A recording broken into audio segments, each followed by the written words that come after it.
Hello, I am Linda Elder. I'm here with my colleague, Dr. Gerald Nosich. Hello, Gerald. Hi, Linda.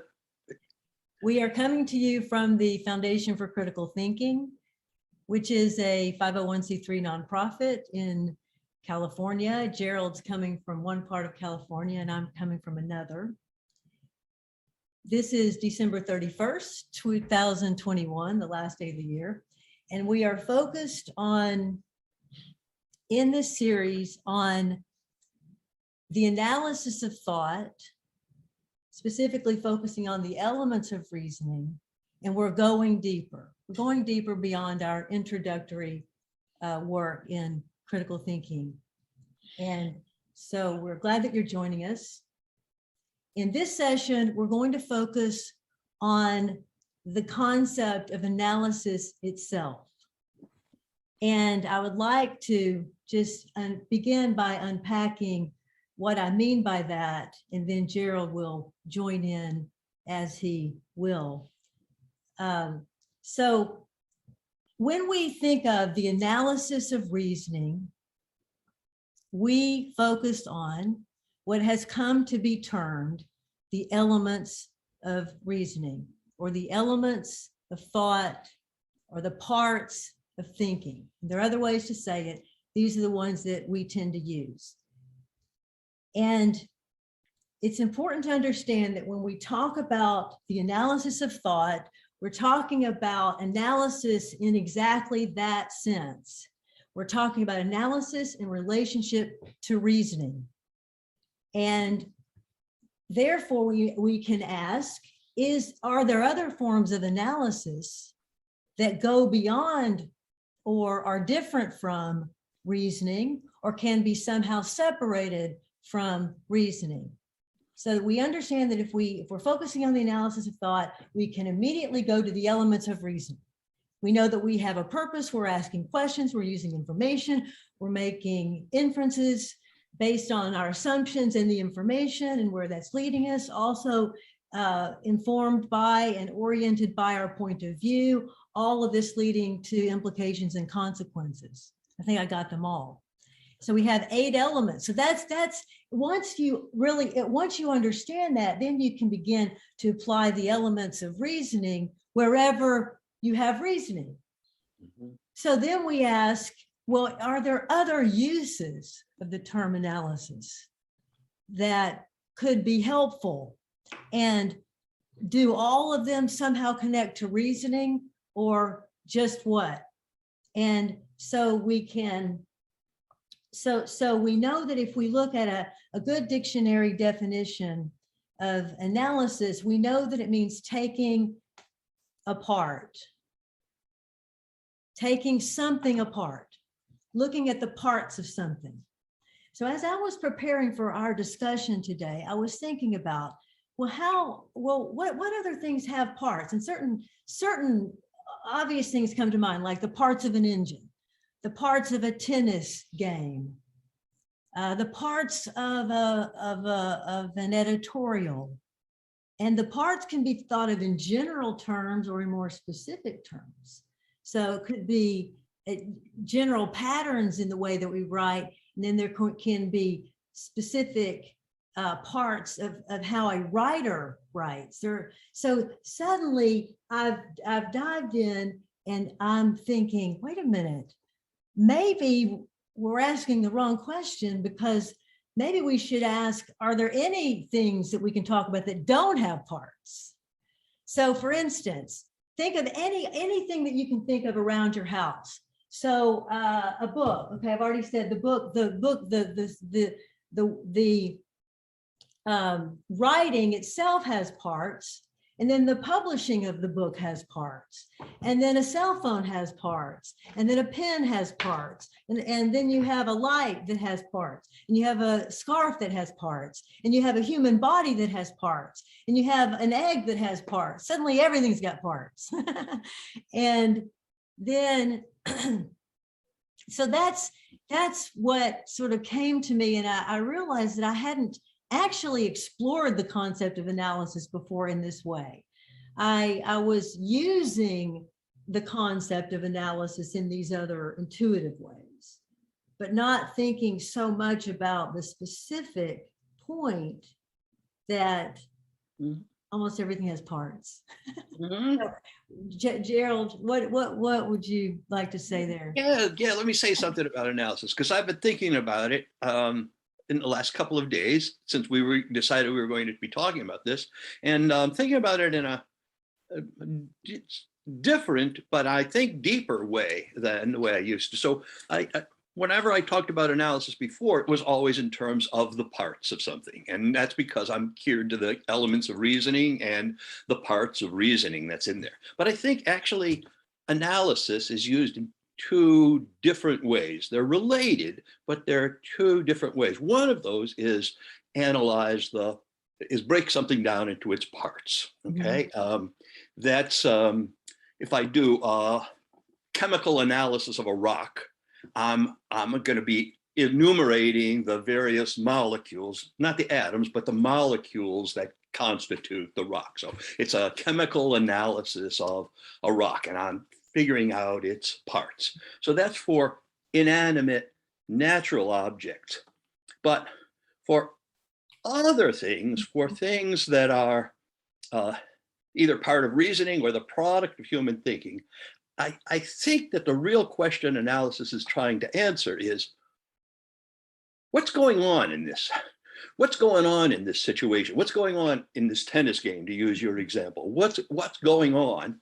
And then I go through the parts as an aid to figuring out what's going on in it. If I analyze a poem, it's not as if I'm going to concentrate primarily on what are the parts of the poem.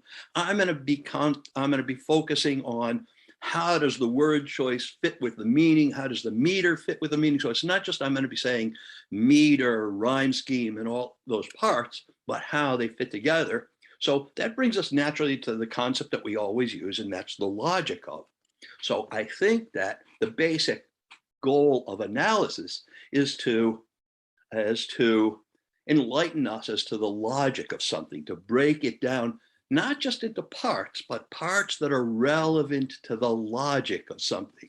And so what that means for me is that there's the standard, the critical thinking standard, intellectual standard of relevance that goes all the way through all our analysis. So we just don't bring it to the forefront of our mind because it's already embedded in the elements of reasoning. But you can see it. So suppose I'm analyzing my teaching. So I'm going to give you a bad example now. I'm analyzing my teaching and I'm saying, well, my purpose, one of the elements of reasoning, my purpose is to help my students think through issues in the subject matter and in their life to their best ability, using the traits of a critical thinking. That's my purpose. Now you ask me, what's an assumption I make about teaching? And I say, well, an assumption is that I'm going to be paid at the end of each month. Okay, that's an actual assumption, but notice it doesn't fit with the purpose, right? It doesn't fit with the purpose at all. And so I would say, well, I went way off track. I started on one thing. So it's not just the parts, it's the parts as interrelated to form a logic. And that gives me a deeper insight into how someone could go wrong analyzing, even using the elements of reasoning, because you could have one thing in mind when you state your assumptions. You could have something very different in mind when you state your goals or the implications and consequences. You could be on a different tack. So my thought up to this point is that there are two kinds of analysis. One is where you're breaking something down into just its parts, like the chemicals in a rock. And the other one, which involves reasoning, either straightforwardly or implicitly, is I'm breaking things down into its parts in order to illuminate the logic of something. Okay, so that's where I was, but actually, I actually went a step deeper than that. Mm-hmm. Even when I'm analyzing an inanimate natural object like a rock, I'm actually using something like the logic of to guide me. So suppose I'm analyzing a rock, I break it down into its chemical elements, right? But if I were just breaking a rock down into its parts, I could say, okay, let me analyze the rock. There's the left-hand side and there's the right-hand side. When I put them together, I have the whole rock. Well, I've broken it down into its parts, but it's trivial. It's unimportant because it doesn't have a goal in mind the way the chemical analysis. Yes. So notice relevance threads through everything, but I mostly just take for granted that the relevance is in there, but it isn't automatically in there. Lots of times people analyze things and they go in different directions. And I can sometimes do that myself as well. So, so my conclusion, so that goes to one of the usual synonyms for calculus is analysis. A lot of people refer to calculus as analysis, but analysis really is the background theory which shows how it is that calculus works. So notice, it's not just calculating in calculus, it's also understanding why I'm able to break things down into these infinitesimally small parts. That means I'm illuminating the logic of, or think of analysis as in psychoanalysis. There I'm trying to figure out what's going on in me or with a client or something like that. I'm not just looking at the parts, I'm looking at how these parts fit together in order to illuminate what's going on and maybe what's going awry in this person's thinking or acting or feelings or something like that. Anyhow, that's my story. What do you think? Well, there's many stories in one. So there are many ways to enter that.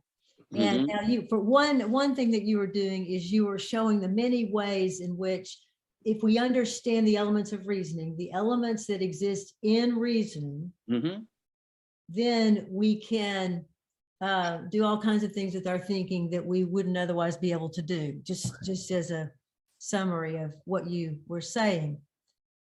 And you gave a few examples which were very helpful. And then you pointed out that even if you can identify things that seem to be connected to just looking at the parts in terms of analysis, even then your reasoning is, I don't think you said always involved, right? But that's I think what I'm looking for are, let's say, opposite cases where some paradigm case of something where, yes, you can connect it to reasoning, because ultimately everything that we do connects to reasoning, because you don't stop reasoning. Your reasoning is always there. It's always trying to help you figure things out. So it's but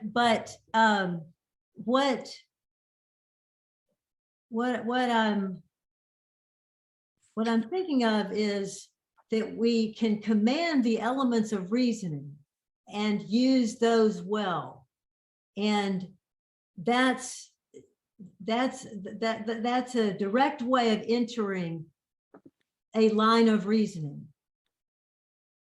And right, but then we can also enter even the elements by just looking at, say, the parts, where though the elements are there, the immediate focus is on certain parts, such as, for example, let's say let's take, if you can imagine that every complex concept, it embodies a cluster of concepts. Then I could say, well, what concepts are involved with or entailed in the concept of love? Then you're going to have to give me, I'm going to say, I want constellations, but I want there to be the center to be the core idea. And then I want you to come out from that with other important ideas, all of which interconnect. And if I and so one could be respect, and one is consideration for the individual growth of the other person, and you could name other concepts. So in this point, we're not saying, well, we need all the elements of reasoning. Now we need your purpose, you need your question, no, I'm saying I'm not focusing like that right now. I'm saying, give me the concepts that you think are involved in this other concept, which is the core concept.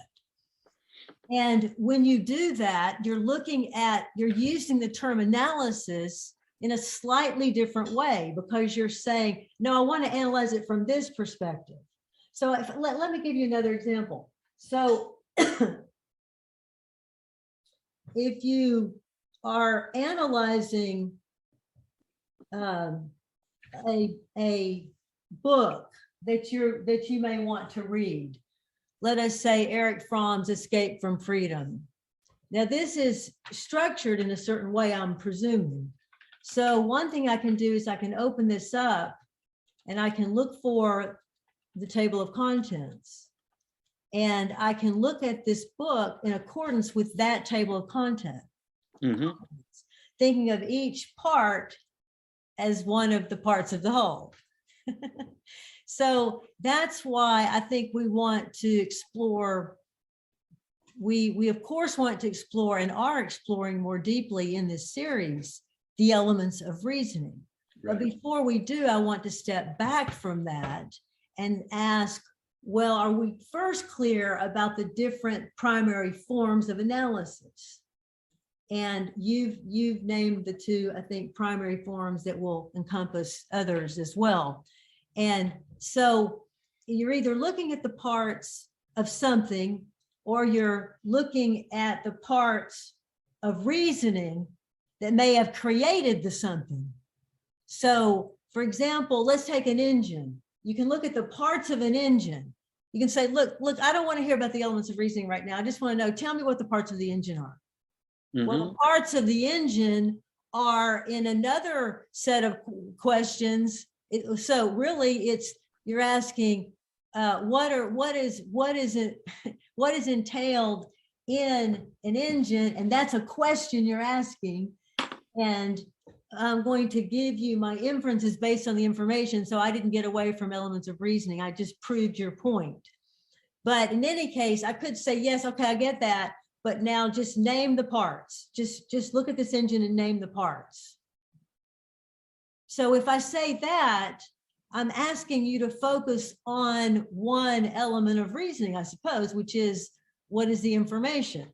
But I'm saying that in certain cases, we don't have to enter at the elements of reasoning as a whole. We can enter at any place. I can say, look, what are the parts of this book? And somebody says, wait a minute, first let's do the logic of it. I'm saying, well, what do you mean? I want to know the parts of this book. I want somebody to tell me what is in here. And so, one, freedom, a psychological problem, question mark. Well, so that tells me that he's basically saying that we've got a psychological problem with freedom. That's section 1. So that's the first part. So what I'm saying is the term analysis is actually very rich as I begin to explore just thinking about the element, the term analysis in terms of the parts. Right. And so I want to just explore that a little bit, and then we'll move to, if we could, back to the elements of reasoning as a whole and just talk a little bit about them. But focusing on first, whether there are other things that we need to explore on this question of analysis. And I have a few notes here I was looking at. Did you want to comment? Yeah, I guess I would say two things. One is, everything you're saying is quite in accord with how I think about it and how I usually talk about it. But I'd say, think about the parts of the engine of a car. If you tell me the parts of the engine of the car, I'm thinking that you don't literally mean only that. What you mean, already there's a logic going on underneath the surface. What you mean is the interconnected parts given the purpose of an engine, right? I mean, if you say, here are the two parts, again, my crude analogy, There's the left-hand side and there's the right-hand side. Those are parts, but it doesn't help at all. So we're looking for interconnected parts given the purpose of an engine. Now that's for human artifacts, things that people Yes. but with things that people haven't made, I'd say we always have to distinguish between the parts of the thing and the parts of our thinking about the thing. Yes. Right. And to me, those interchange in my mind very, very easily. I mean, I don't know if I remember my physics well enough, but there are some, I think quarks don't have parts. But my thinking about quarks certainly has parts. It's maybe the smallest building block of anything. Mm-hmm. So, but if I think of, but for everything else, the thing itself may have parts or will have parts, but my thinking about those parts will have the elements of reasoning as essential components in how I'm understanding it. So when I said before about the chemical analysis of the rock, we do that way because we have the systematic, well-reasoned theory of chemistry to guide us to know what to look for in the rock that's relevant to our chemical analysis, if that makes sense. That's pretty abstract, but 400 years ago, they'd have looked at a rock and looked at what about it can turn lead into gold. I mean, they'd look for things that aren't in fact there. So we're guided by our thinking. Yeah. So when we bring in natural things like, say, take a leaf. Right. So a leaf has certain parts. Right.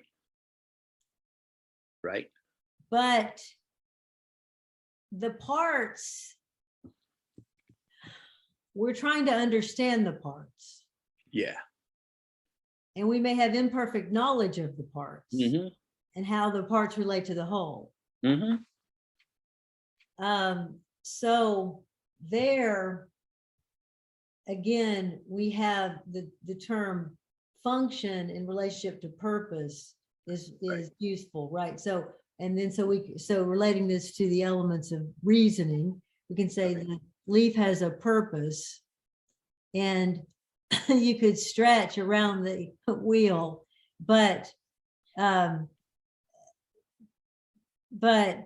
meaning that you could say, like, is the leaf is asking a question. Well, no, the leaf is not really asking a question, but it's pursuing a path based on its what it knows to do. Now it all breaks down. So in any case, but there are parts, and now, of course, we have to understand the parts through our own reasoning. Right. So again, we can't escape reasoning. And I'm not trying to escape reasoning, because that wouldn't make sense, because we understand a leaf through reasoning or any other object. But what I am saying is that we should explore, meaning all of us, uses of the term analysis that aren't necessarily entering directly through the elements of reasoning. Maybe that's a better way of saying it. Oh. So we're entering through. Let's say that we looked at this book again, Erich Fromm's Escape from Freedom, and we're looking at the table of contents. So when I start to look at this, I'm saying I want to analyze what's here.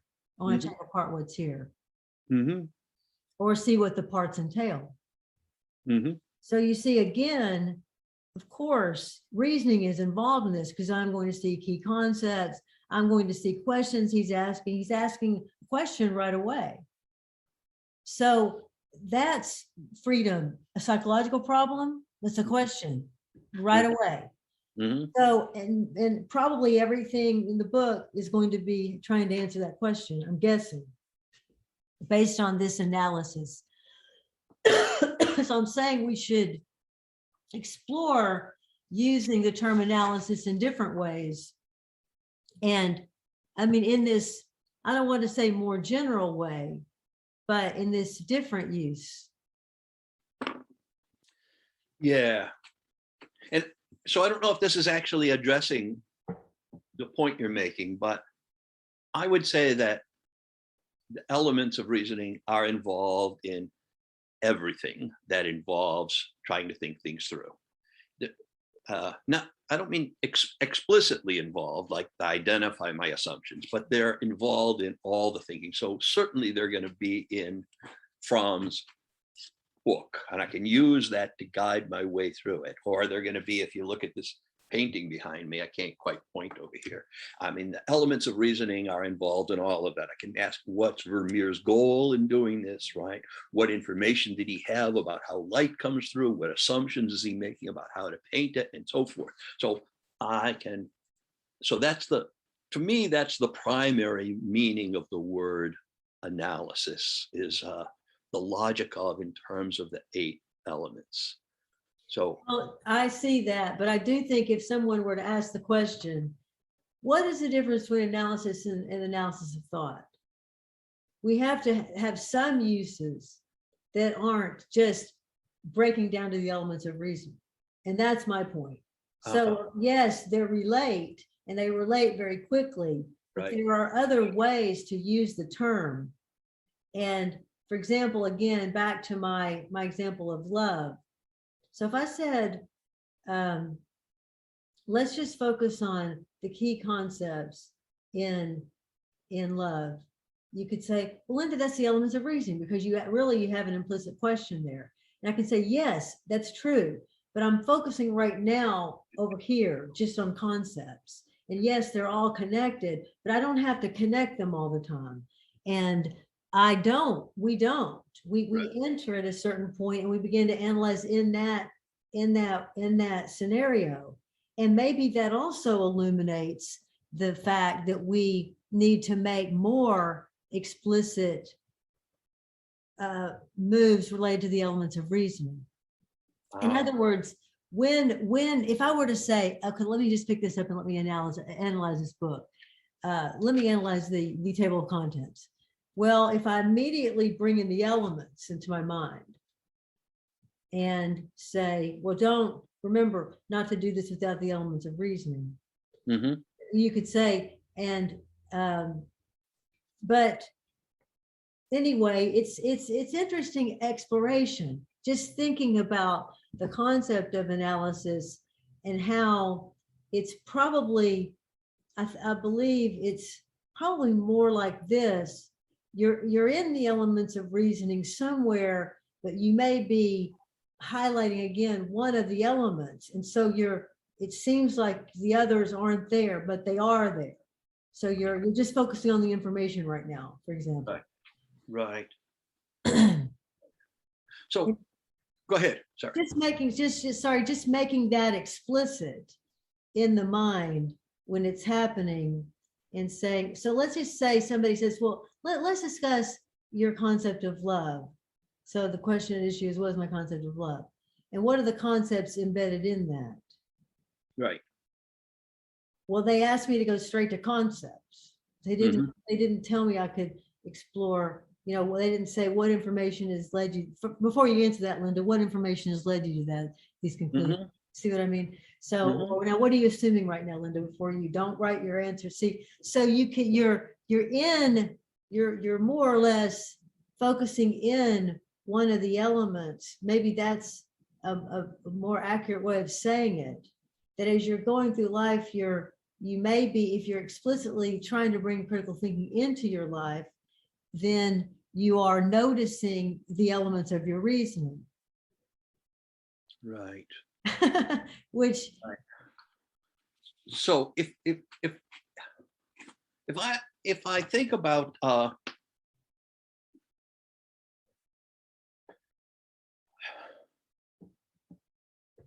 analysis, kind of independent of the explicit use of the elements of reasoning. Mm-hmm. There were plenty of great literary analysts who would analyze the Hamlet in Shakespeare's play, and who did it without ever mentioning any of the elements of reasoning, and without probably even in their own mind enunciating, well, this is an assumption I'm making, or this is an assumption that I think Hamlet is making. So they're not bringing in their purpose. They might be bringing in the information, but even it's just minor. I mean, this is something that happens in the play, might be a piece of information. So it's clear to me that you could analyze something without explicitly using the terms for the elements of reasoning, and without actually having the elements of reasoning explicitly in your mind. But what makes critical thinking so forceful and so workable is that having those explicitly in my mind leads me one way, in directions I wouldn't ordinarily go. So I'm saying this stuff, it's 1900, I'm analyzing Hamlet.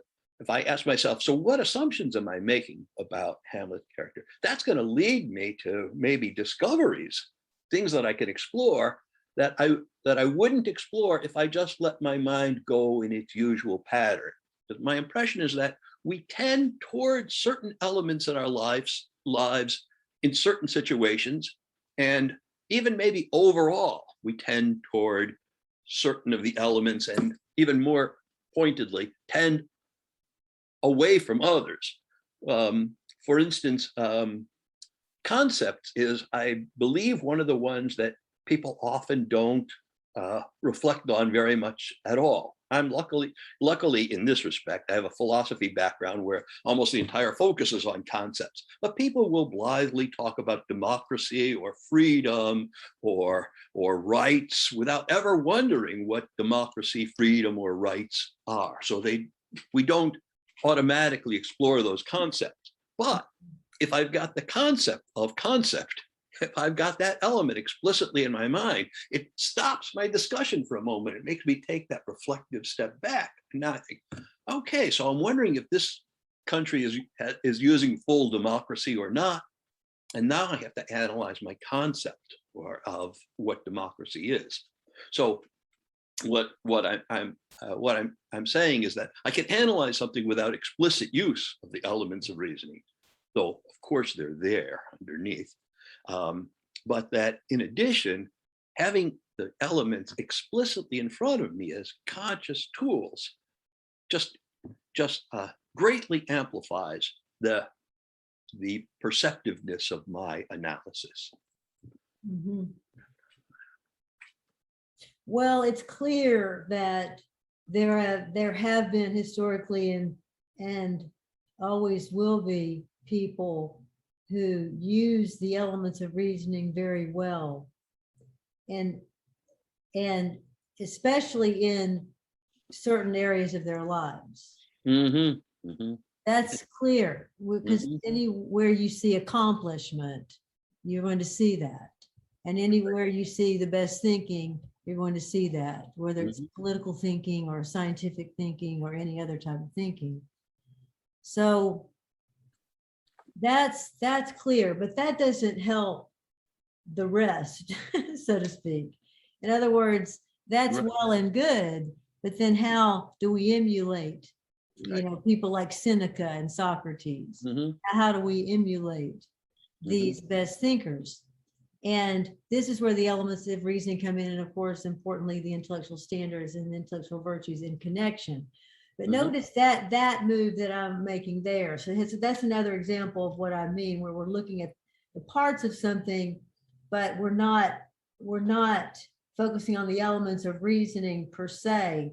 So for example, we could say in our approach, in our framework for critical thinking, we have certain core concepts that are themselves complex. And we have the elements of reasoning, one part, intellectual standards, another part, intellectual virtues, another part, and barriers, another part. And I would say there are other core moves, such as the relationship between cognition and affect, which we don't tend to place core, but we really should, so that people see right away there's an emotional dimension. We're not leaving that. We're not talking about, cold logic.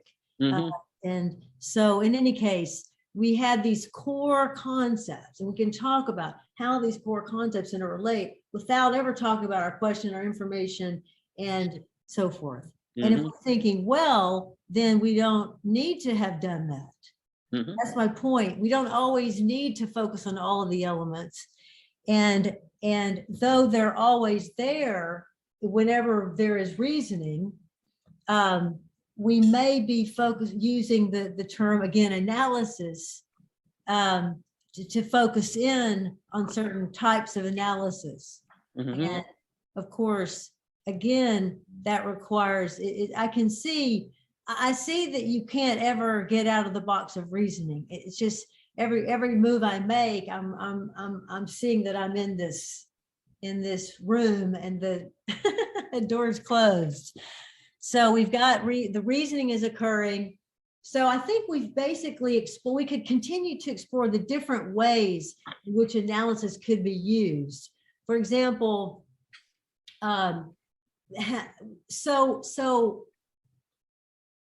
this is a good one, I think, because it's messy, and that's what I'm looking for a bit. So the analysis of a poem, you've already mentioned that. So when we analyze a poem, there are different rules that apply from when you're analyzing really any other written piece. And you could say also, if you're reading a love letter, that different rules apply. But just say, right? So there are going to be special standards that apply. But so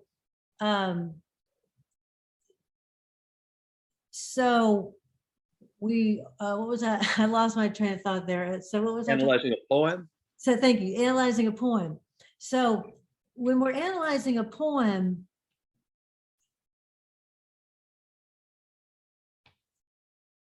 we're not necessarily trying to figure out what the author meant so much as what is a powerful interpretation here. And then we're not looking for a definitive way of defining a word that was used. We're not asking for accuracy there. We're looking for some kind of something that's a little ambiguous. So we don't ask the author, did you mean this or did you mean that? Right. The author will say, well, what did you think it, right? So that means, so if we're analyzing a poem, then we have different parameters from, let's say, the usual way of thinking about the elements of reasoning in relationship to writing, where you're conveying important meaning.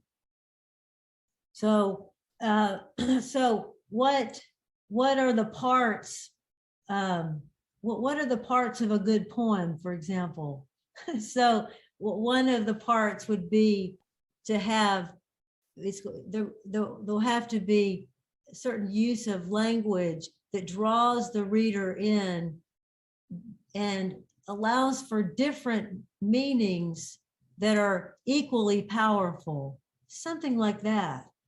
And so we could continue, thinking about what would be involved in the parts. Right.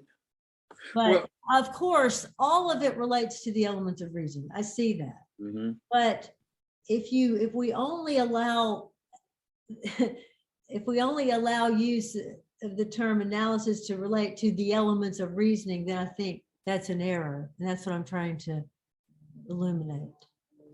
Okay, so let me say something. I actually was going to say something about the poetry example, but let me say, I heard you say that people have engaged in very profound thinking and not necessarily focus on all the elements of reasoning. They can focus on this one or this set and not necessarily be focusing on all of them. And that seems clearly true when I think of people, of great thinkers in history. I would say, in addition, though, I'm going to use the word always, but I'm going to be willing to take it back in a moment. Though it's not necessary to think in terms of all the elements, I'm going to say it's always helpful to do so. I don't really mean the always there. Let me say it's virtually always helpful. So I may have thought through something very well, focusing on this or that element or this set of elements, explicitly or not. But then if I step back and ask myself, okay, So what are some further implications of this? Mhm. I've already done all my thinking.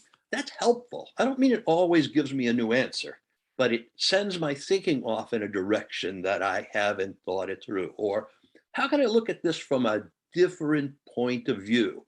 Even if I think about uh, something as technical as quantum mechanics, uh, oftentimes the objections that one great physicist will raise to another are objections that the first person, that Einstein, who always raised objections to quantum mechanics, that he could have thought of those objections that were made to him if he thought about the implications of what he was saying. That is, if he consciously stepped back and said, okay, so I'm saying this as an objection to quantum mechanics, what are the implications of it? Mhm. Those implications came out when Niels Bohr then objected. So I'm saying that though you don't have to focus on all the elements, of course not, it's nearly always helpful to do so.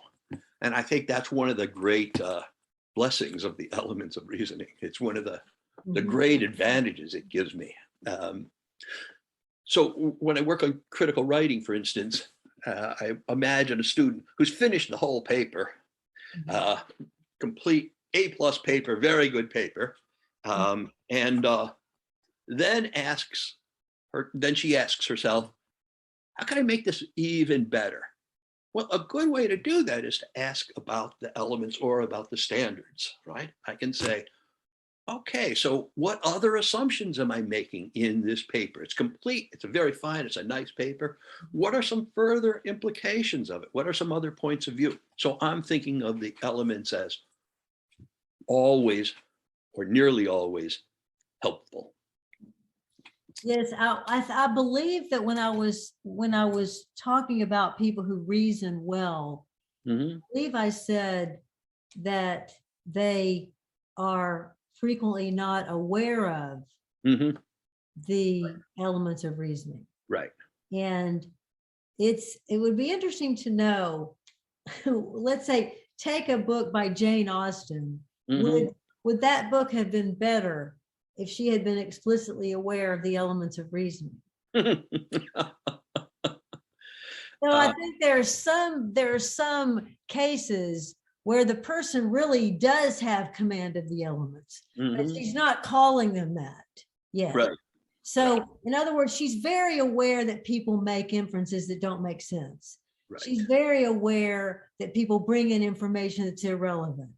And she's saying that, no, of course. But so in a given era,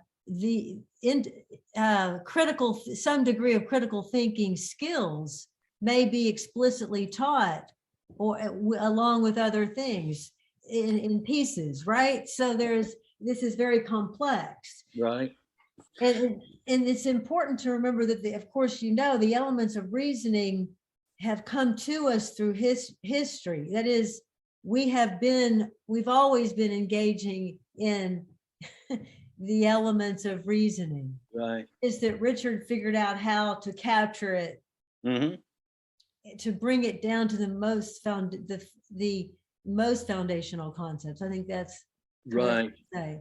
So people have been doing this, and they've also been explicitly discussing that they were doing it. Mm-hmm. So eventually, though, but that's going to be coming to us in a very scattered way through history. That's just my reading of how the language is developing. So in any case, now we have this ability to be very aware, and I think it would be interesting to go through a week where every time you thought something, you made yourself connected to the elements. Just every time you think something, now how is that relating to the elements of reason? So that's an inference. Could be very superficial. You can say, well, God, that would sort of be exhausting. So if you're cooking dinner and you think, okay, what do I want to eat? Well, that's your question at issue. Mhm, mhm, And so you're doing that. And then what are my options? That's the information. mhm. And then you begin to make inferences. Right. And For sure. Yeah. Mhm, right. And so if you're eating from your house, whatever is in your house, then the information is right there. It's whatever you've got. It's the actual ingredients. And then although you can then make inferences based on those ingredients, but some people make better inferences there. right. And right. So some people only think of one way to cook and they cook the same way every day. And other Mhm, people have all kinds of spices and know how to use them and make everything taste different, even if it's the same thing. You see what I mhm, mean? So mhm. so I guess what I'm saying is you know, if you stopped yourself every time, then I think, and if you were able to do that, I think by implication, you would start to see all kinds of mistakes you're making. And for example, not seeing the move that I just made about ingredients. I mean, I might tonight, just because of this conversation, I might say, you know, I'm not going to cook the same way I always have. That was the actual personal examples that rolled right off the tongue. So maybe I'm going to, you know, use some different spices. So just by stopping and saying, what inferences am I making based on what I have? Mhm. And so it's so you can get locked into, even in a day, on a daily basis, these everyday decisions can be, you can sort of get caught in little ruts, is what I mean. And when you stop and look at everything you're doing from the elements, maybe, you know, that would illuminate what the problems in your thinking, or begin to. Well, let me say, in relation to your cooking example, I just related it to the Jane Austen example you used earlier, and that is, if she had consciously worked through the elements of reasoning, would her novels have been better? And it brings up a question that I don't have an answer to, but often I think about. I don't think it would have made her novels better. In fact, here's the question. I think it may have made her novels worse. I was afraid you might say that. Yeah, yeah. I mean, if she questioned, is marrying somebody with a fortune the very best way of going about finding someone to marry? I'm guessing that, I don't know that that idea occurred to her or didn't occur to her, but there's a way in which, if she dwelled on that very much, she's going to lose one of her basic ideas for a novel, or lose some impact in it. And similarly, the thing about cooking, well, my example is always, if you're playing baseball, you're a professional baseball player, and there's something going wrong with your swing and you're not hitting, it's probably not the best idea to dwell thoughtfully about your swing while you're swinging the bat. That's going to distract you from the motion of the bat that you had before. It's often very good to ask a coach who can observe you from the outside, but even that is at a later time. So I'm thinking that if I think too much about my cooking, I can spoil the soup. So, Well, oh, I think those were two different kinds of examples, though, because one is so one is in the actually, if right. I could just Baseball is different. Yeah. well, one is in the moment. Yeah. So I was using, Right. let's say, a sports analysis. Yeah. Let's say you're a tennis player and you've played the game as well as you possibly can for that day. Mm-hmm. And now you're watching the video of your performance. So you're analyzing Right. your performance. Mm-hmm. Now, the question at issue is clear. How can I use this information to improve my game? Mm-hmm. Presumably, right? Because that's what, unless I'm being made to view it, presumably I'm using this to become better at tennis. So we can enter right there with the elements of reasoning. My purpose is to be the best player that I can. And so this viewing, I'm analyzing the video, but I'm actually analyzing the data. I'm analyzing the information. I'm analyzing how I performed in the game.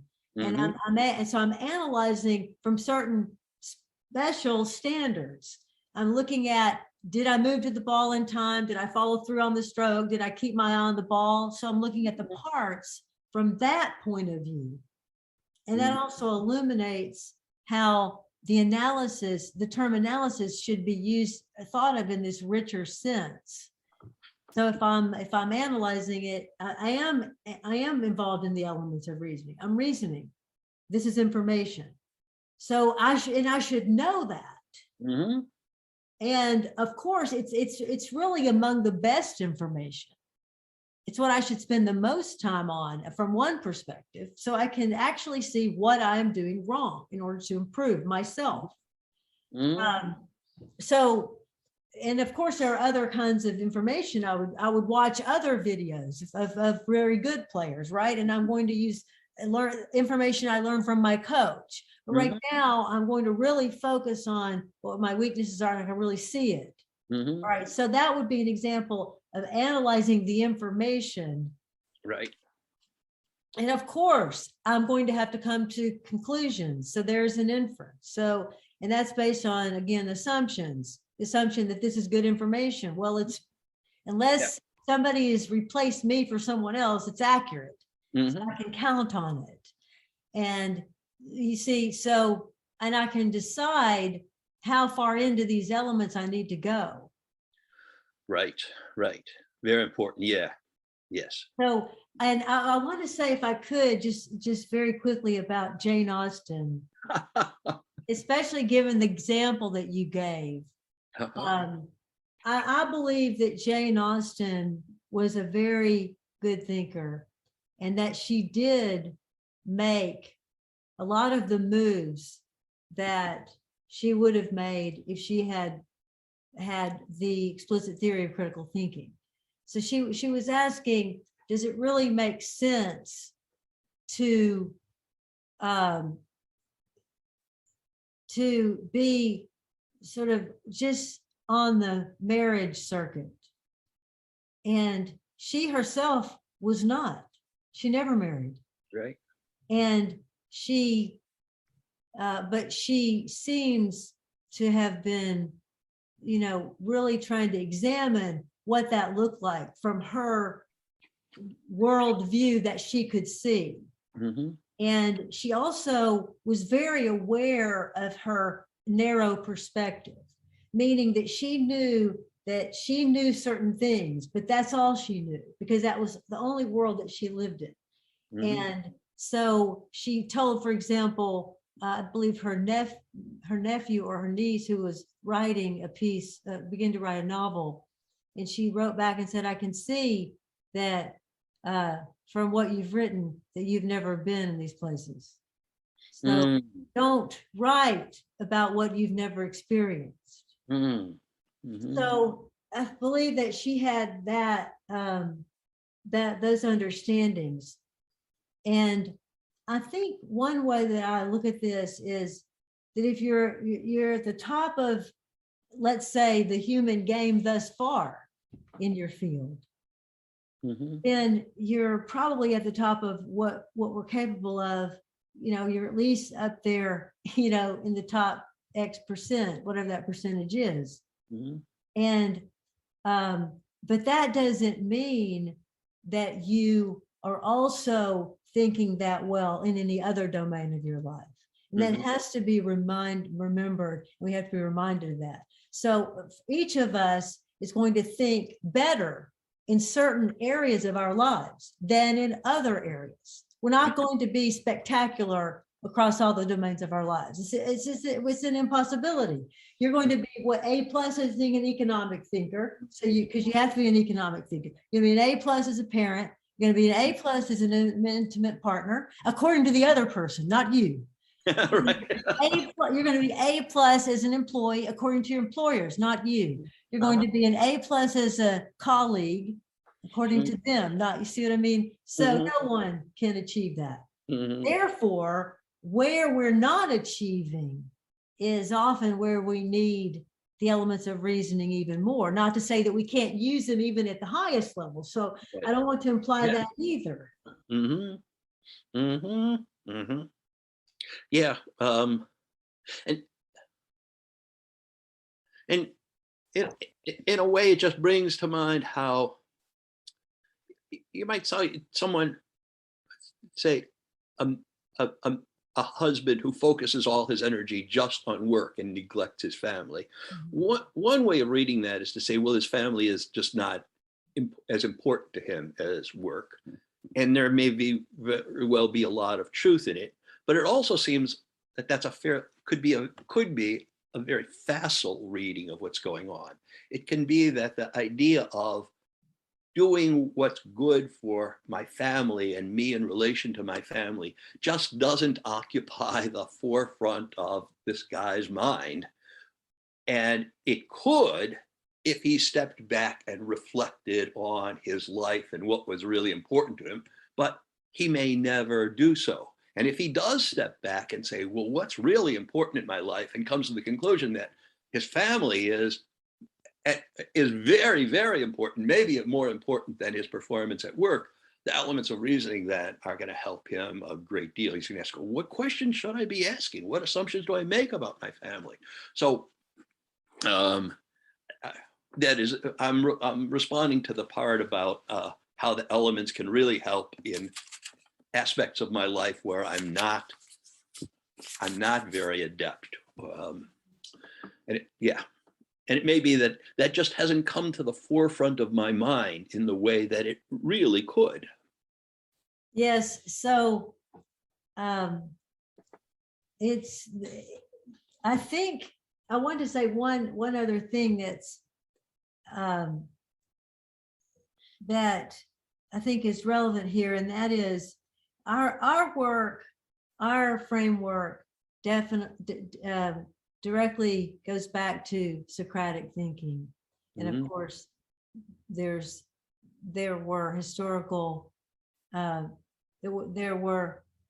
markers before Socrates as well, but we can start with Socrates as a convenient place, and given the depth of his knowledge.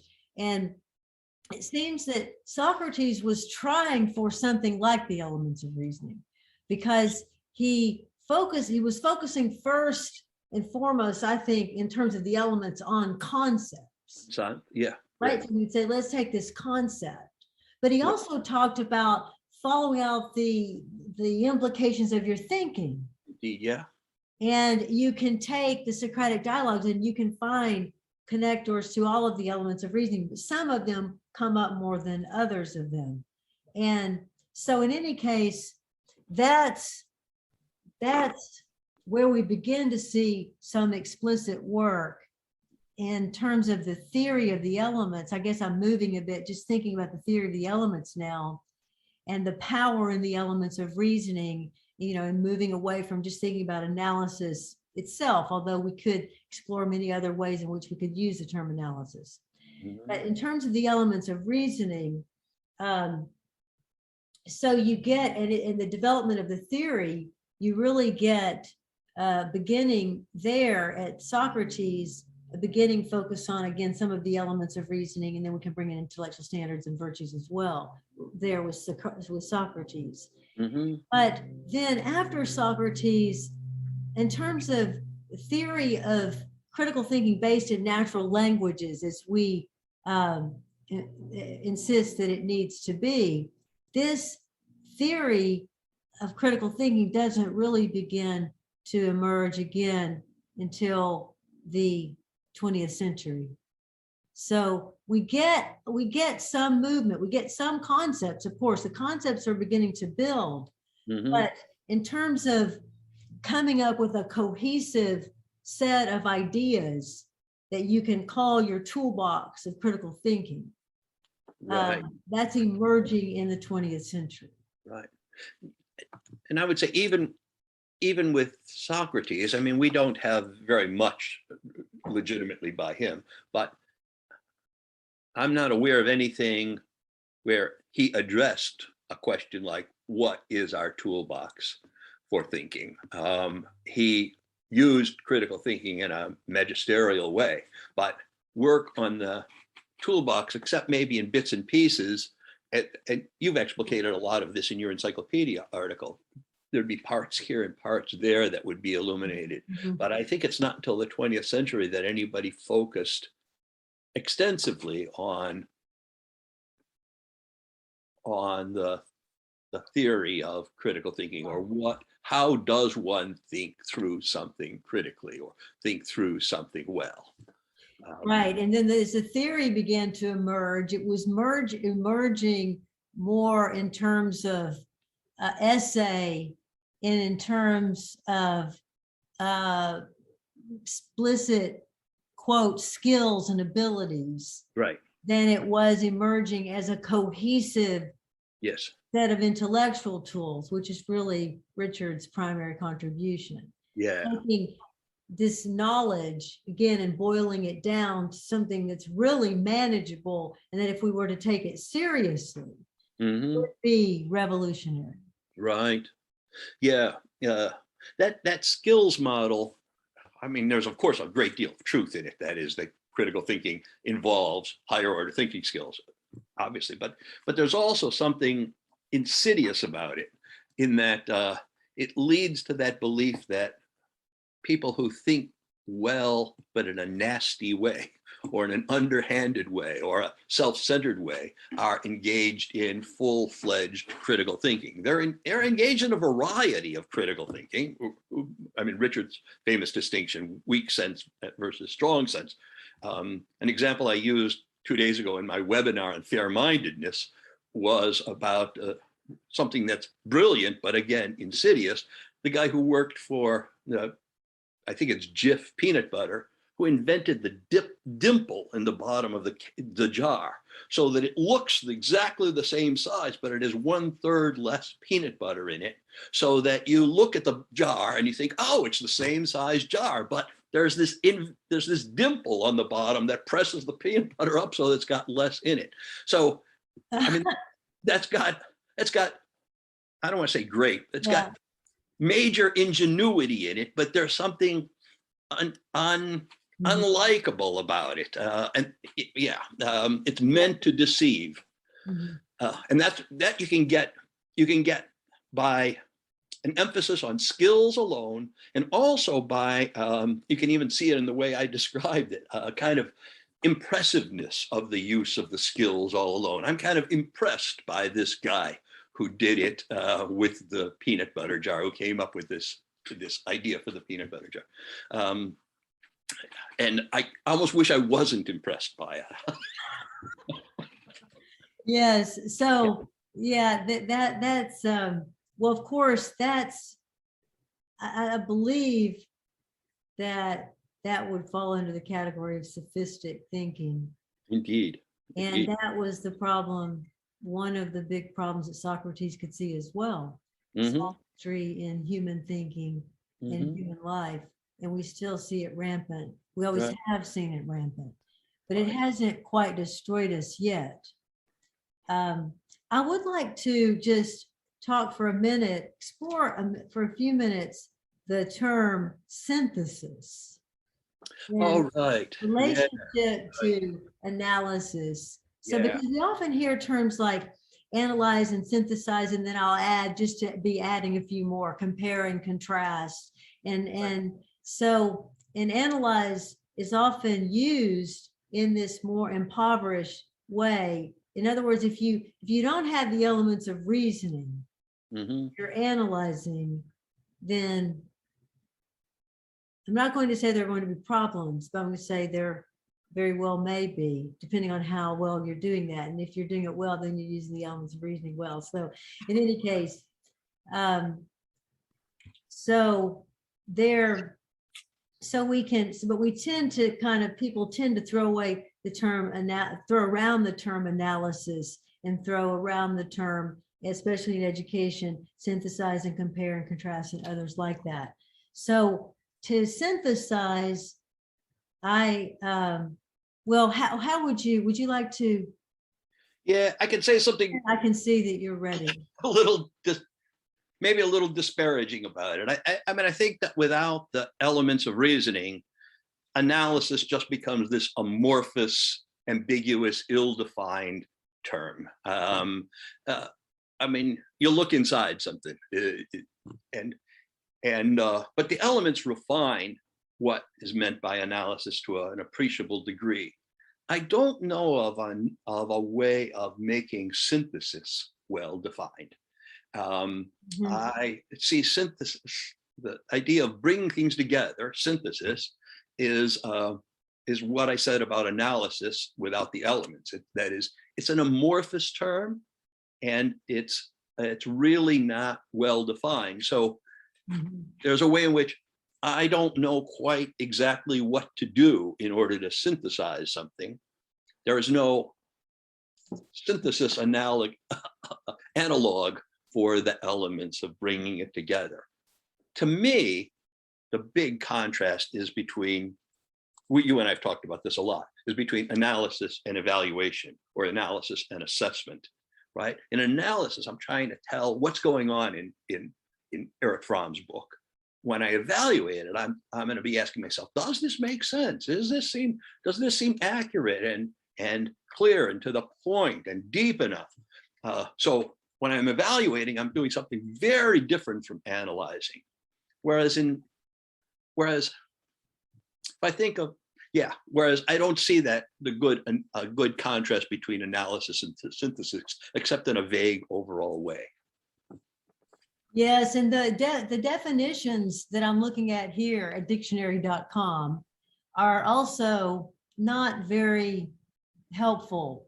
The combining of the constituent elements of separate material or abstract entities into a single or unified entity, opposed to analysis. The separating of any material or abstract entity into its constituent elements, which is strange because that actually means analysis.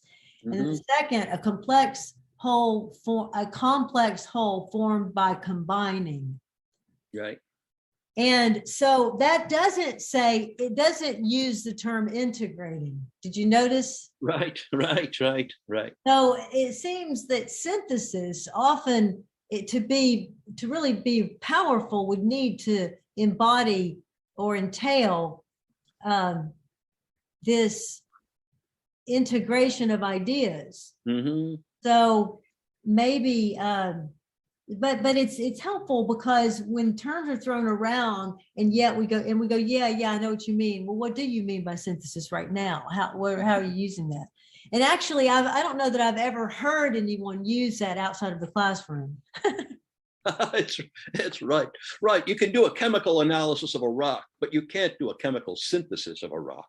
Right. Well, there are there are some other examples here. Chemistry has an example, philosophy, biology, psychology. And by the way, psychology, the integration of traits, attitudes, and impulses to create a total personality.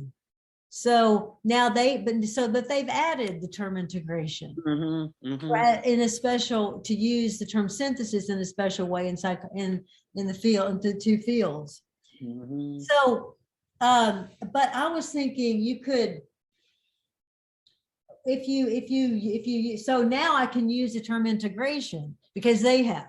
So now if integration is included, then I can say, for example, I'm working on this book on critical thinking therapy. Right. So in doing this, I'm synthesizing a lot of different ideas about the human mind. And I'm also critiquing and leaving out certain theories that often are included. And so, but in any case, in the end, I have an integration, hopefully, of the ideas that I am pulling into this theory. And so if you think of synthesis that way, then it's very useful because often people don't have that ability. They don't have those abilities to pull ideas together and show how they interrelate. Right. Yeah. So as you were speaking, I was writing down some notes for myself. I think a way of thinking about it, maybe even a better way of saying synthesis, is to say it's organizing and showing the interconnections of things, which is another way of saying integrating. So when you're writing your book on therapy, you're organizing a great number of different approaches to therapy, and you're bringing them together into a coherent whole. But there's almost something misleading about the way of putting it. You're organizing it. You're showing how they interrelate and how this part works better than this other part. So there's a lot going on there. So that might be my take on what synthesis is. Now, in really strictly defined fields, somehow or other, physics examples are coming to my mind today. So a major problem in theoretical physics is that relativity theory applies to really big things, quantum mechanics applies to really small things, and the two sides don't fit together. So for the last 30 years or so, people have been working on synthesizing, on integrating those two. And it's called the theory of everything, not a very happy title, but what they're looking for is a mathematical or physical structure which will allow these two to work together. Because as it is, they seem to contradict one another, which is frowned upon. So but notice this is a very strict field, well-defined field, where we're going to know what's going to count as how they fit together if we have a mathematical, physical account of how they fit together. But most fields don't have anything like that, some overriding model for how to tell if you've done it.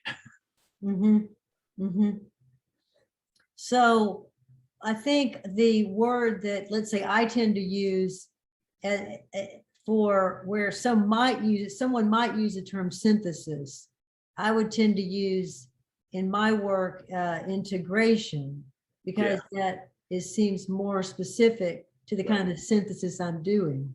Indeed, I think so. Right. So, but I think it's helpful I always enjoy just talking about ideas like synthesis, words that, they've been thrown around and you've used them here or there, maybe not.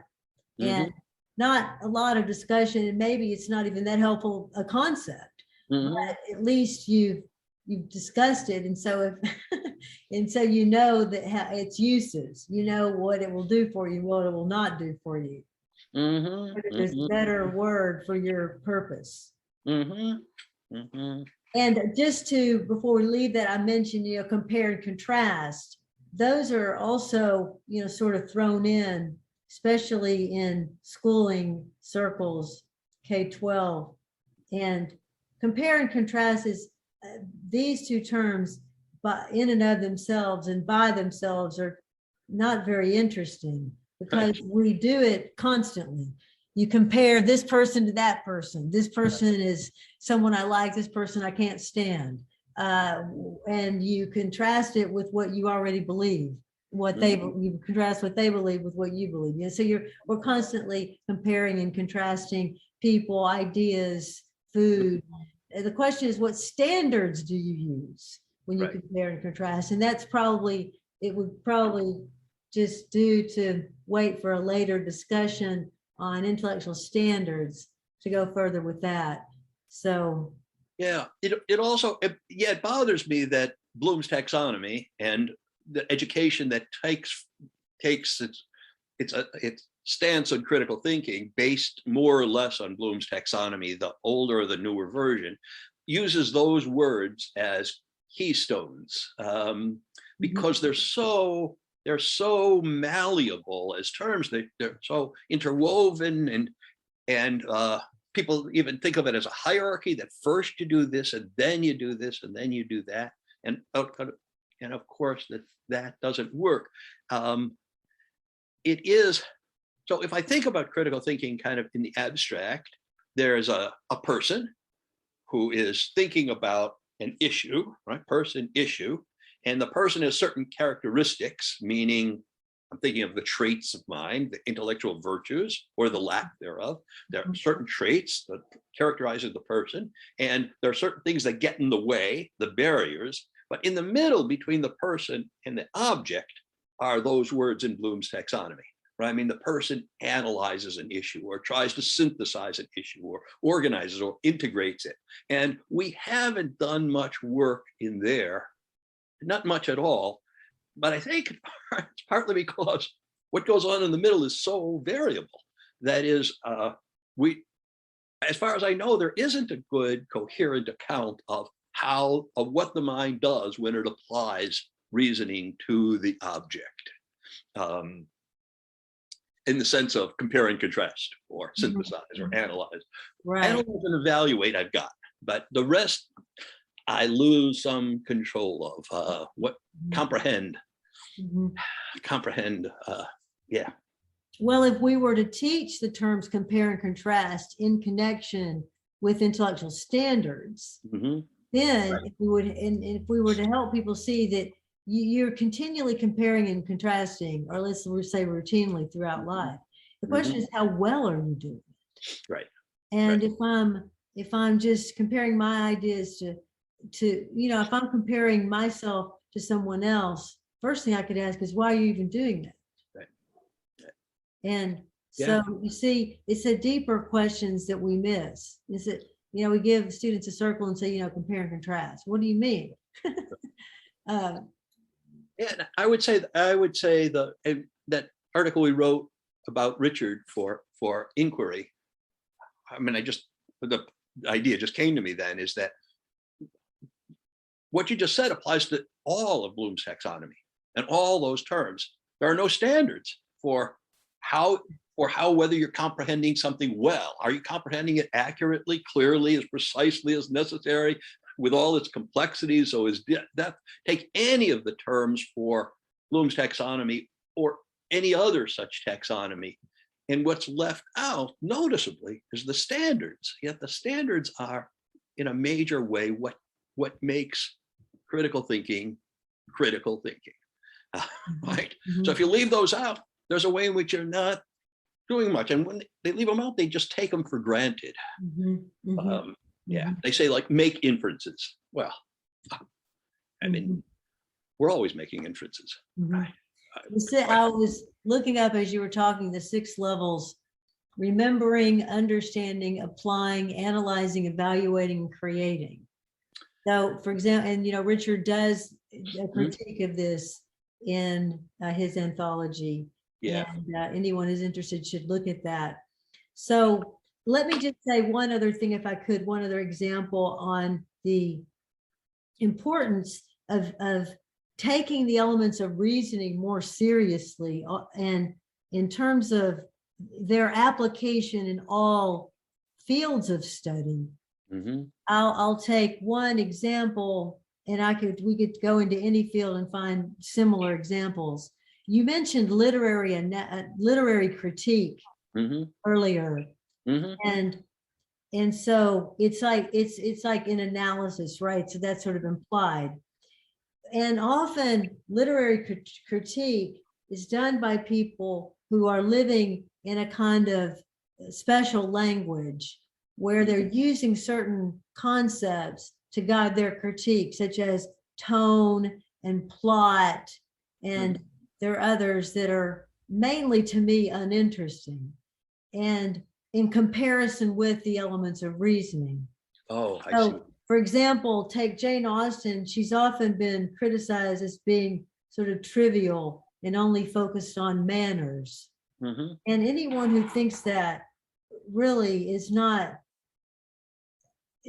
reading Jane Austen very well, because she is getting deeply into the pathologies of human thinking, and she's exploring those.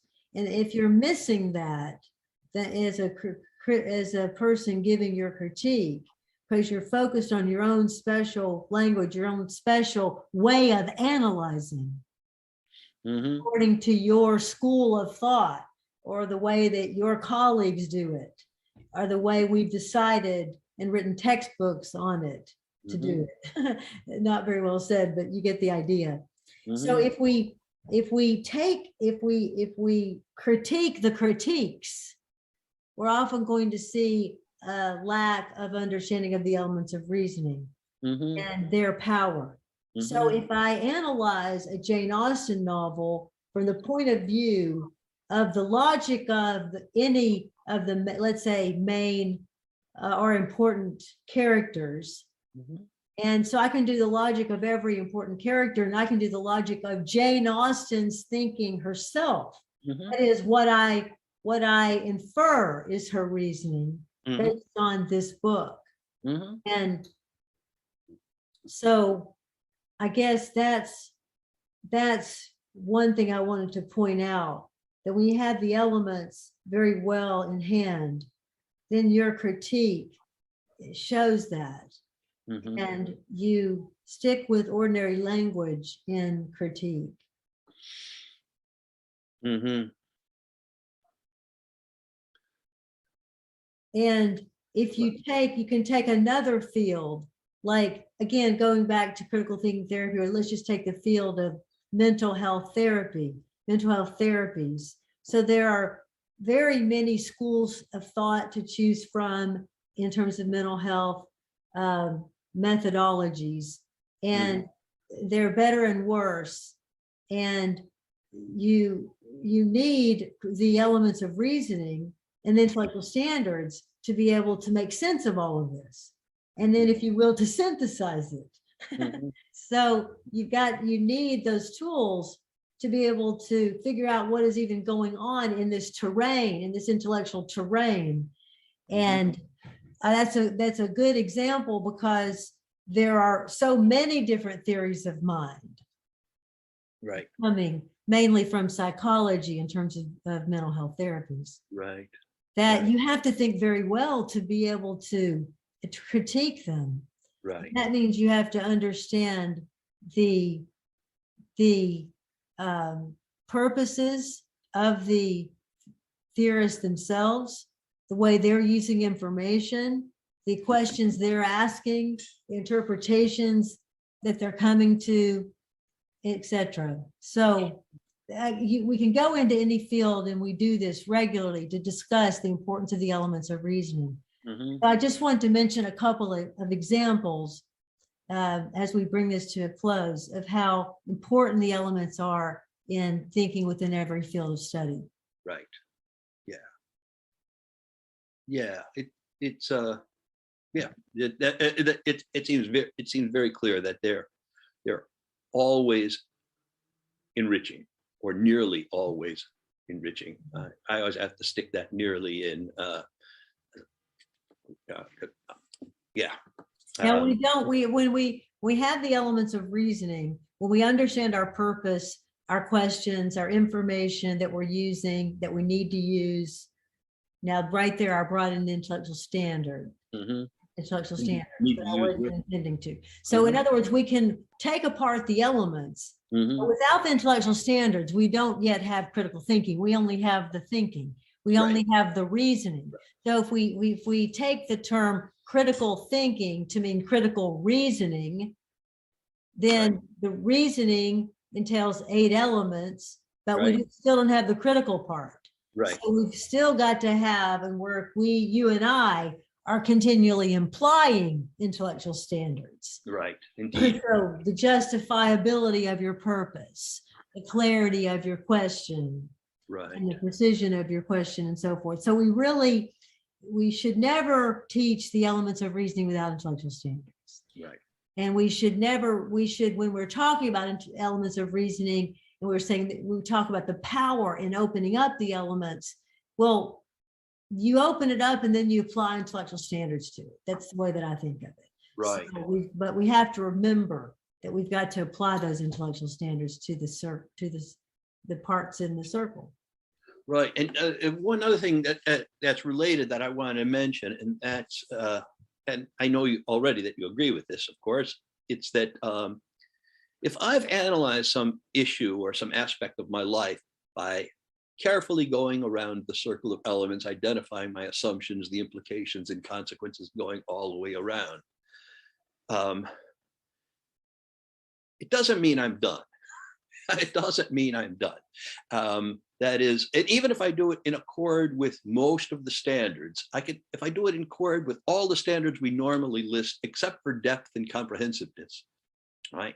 Then I can still have analyzed it accurately, clearly, precisely, fairly, and so forth, and still get a lot wrong or a lot left out, because I can analyze it again a year from now and find out that I now am able to go much deeper into it than before, or I can look at it much more comprehensively than I did before. So it's not as if you analyze something using the elements of reasoning, and then you're done for all time.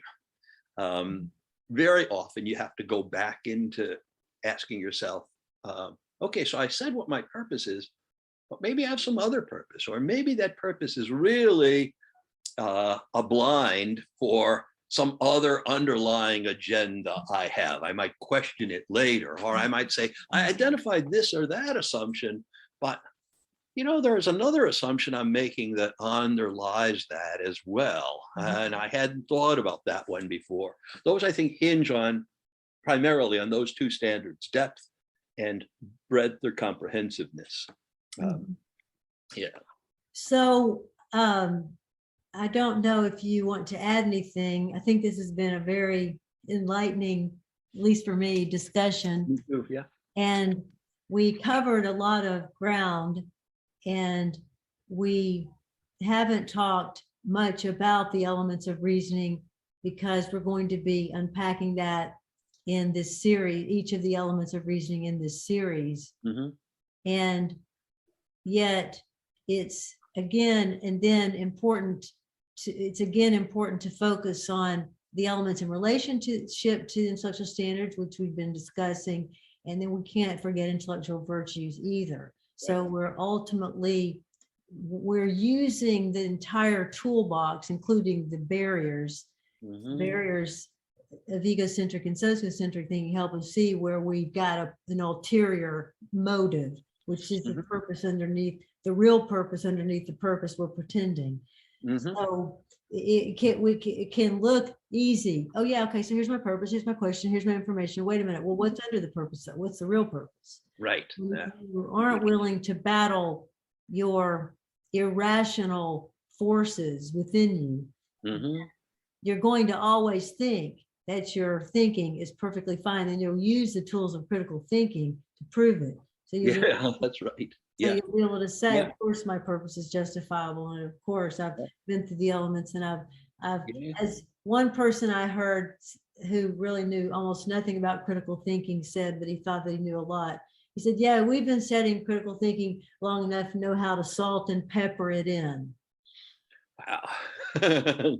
So that is to misunderstand. Yeah. So we want to weave, I guess what I'm thinking of now, and thinking of the analysis of our primary theory. So we have the elements of reasoning. That's one theoretical set we're focusing on now. We have intellectual standards, which must come with the elements of reasoning to get the critical in the reasoning. And then you have intellectual virtues, which are characteristics that we are trying to achieve.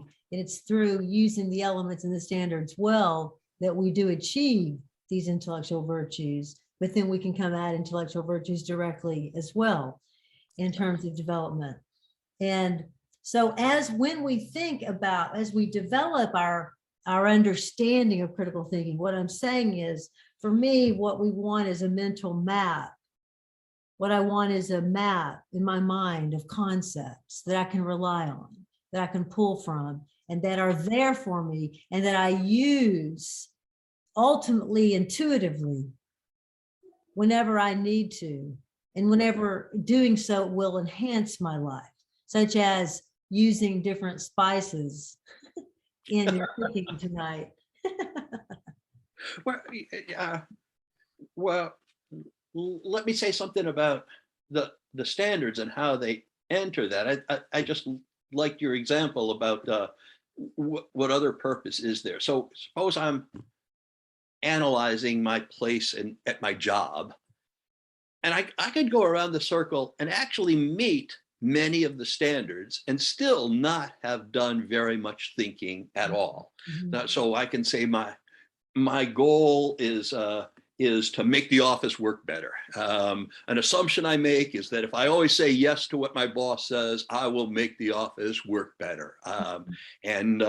I can be precise because I can now illuminate the various ways in which I can say yes to what my boss says to do. I can say an implication of this is that I'll advance in the company. And so notice everything I've said is accurate as far as it goes, and it might be clear, and it's relevant to my purpose. And yet I've missed the whole dimension of what it is I'm trying to, what it is I might be doing, or in a fuller sense, what I might be doing. I'm thinking of things like making the world a better place. So the barriers and the traits, notice in the analysis I just gave, the barriers are right there. I mean, they're preventing me from getting to anything deep or rich. And the traits, I'm not embodying the traits at all. I'm not showing intellectual humility. I'm not showing intellectual courage. I'm not showing intellectual integrity. So it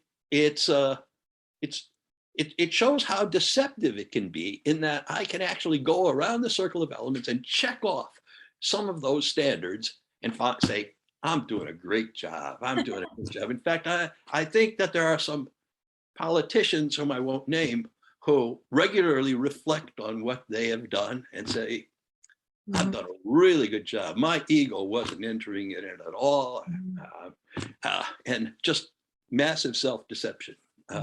So that's interesting. Yes. And here's another example of that, which is, I think, very intuitive. So parenting.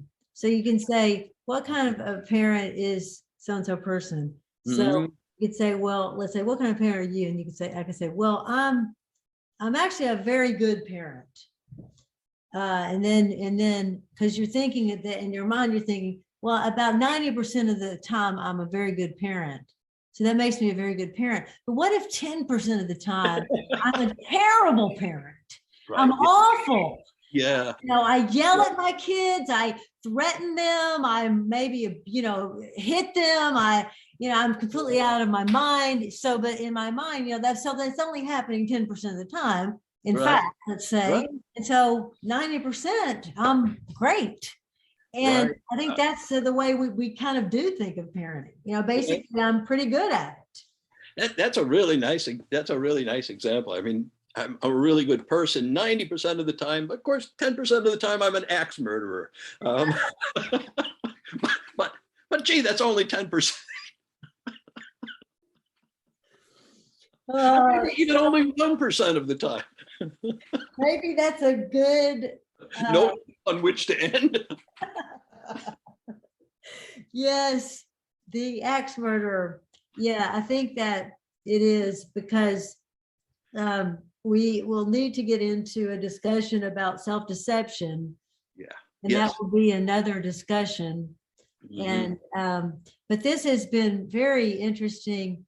And as always, our minds are expanded when we just take a little time to explore ideas and to keep sort of at it. Do we really have a handle on analysis now? Do we really see how the elements of reasoning almost always is there when we're analyzing anything, if not always? But maybe we're not highlighting it exactly in terms of the purpose, question, information, etc. So, but in exploring that, and I want to stress the importance of this kind of thinking and this kind of just exploratory discussion, where you don't come in at the beginning with everything figured out. Right. You basically have your terrain. You've done your homework, but you haven't thought it all through before talking to someone else that will be able to help you in your thinking. Yeah. So I've enjoyed this, Gerald. It's always me too, Linda. Very much. So we'll see you next time. Okay. Take care. See you, everybody.